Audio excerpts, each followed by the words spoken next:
Before getting to the nitty-gritty, as I've just shown in the room, what I have related to this course on human rights and human security in the Arctic, ASPB 1105. So as you probably have gathered by now, this module consists of 4 courses, of which in turn includes 3 lectures per course. So I think Stefan Krishna has talked about the introduction to the human security in 17th to 19th November.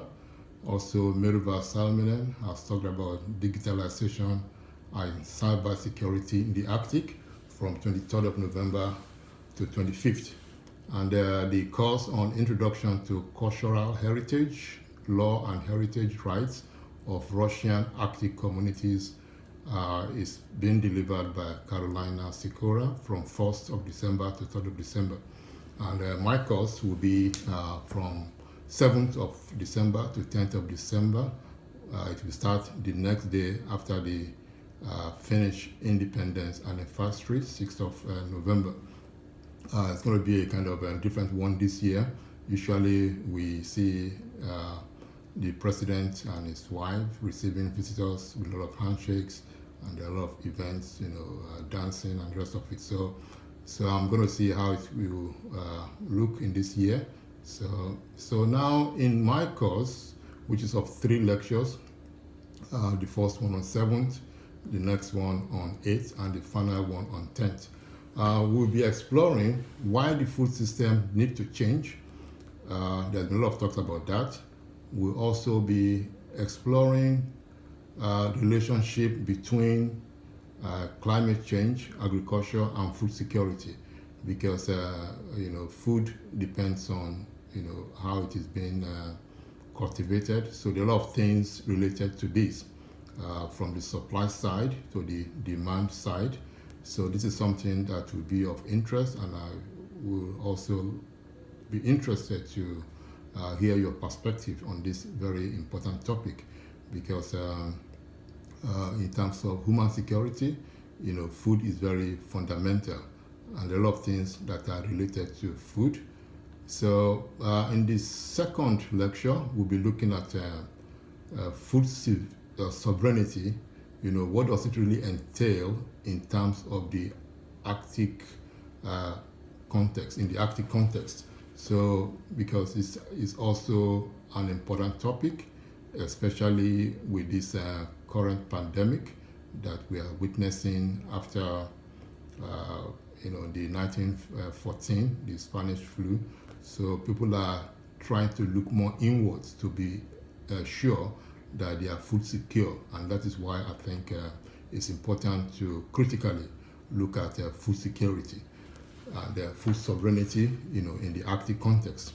So there are a lot of things related to that, as you probably see from the map I showed earlier on. This is for Finland, but in some other parts of the Arctic, it might not be as well connected as we could see in the Finnish map.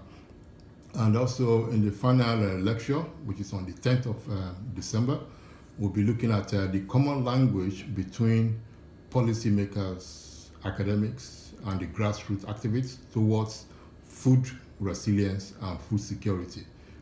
So all these topics are interrelated.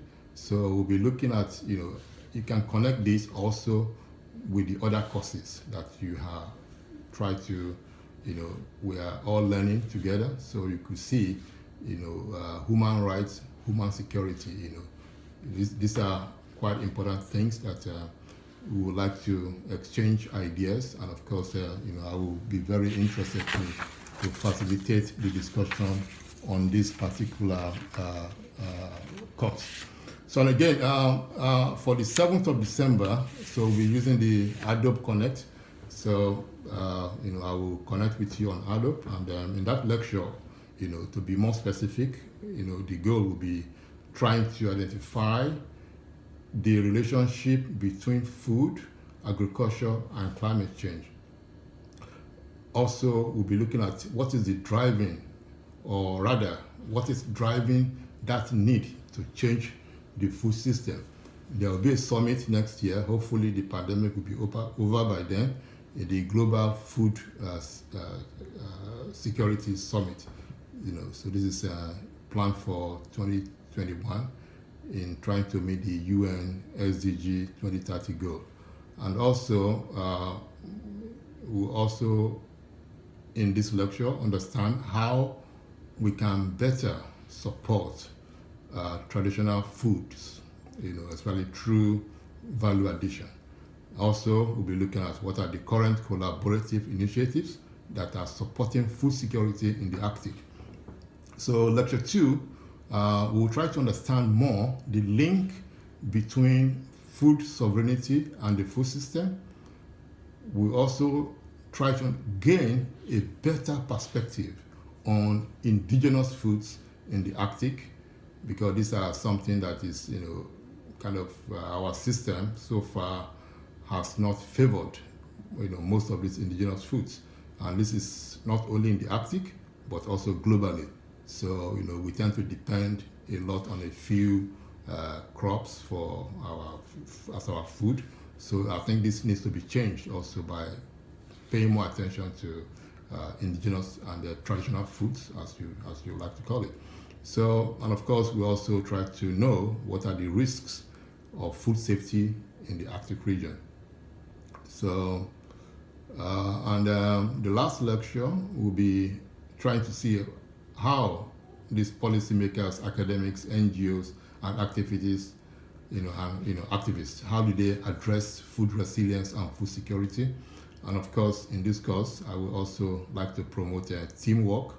So, in the first lecture, I will probably divide the class into maybe, into groups so that you can work together on a specific assignment, and you will then present your findings in the last lecture of 10th of December. So again, I will give the assignment on the first lecture, 7th of December. So you, as a group, so you brainstorm together, and then you present on 10th of December. So, and of course, we also try to understand the importance of strengthening that local food system, also explore other relevant ideas, concerns, and trends that are linked to resilience and food security. So again, there will be more information in the module platform.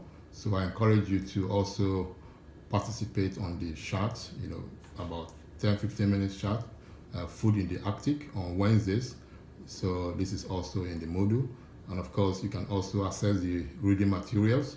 So it's optional, but I strongly encourage you to have a look at the reading materials. And also, there's also a clip from the Arctic Resilience Forum, which was held on October 14th. So this was a second in the series that is focused on Arctic food security. So, but again, more on that, and I will also link to food resilience. This is also an initiative from Norway trying to encourage food sovereignty. So I can also provide a link to this in the lecture.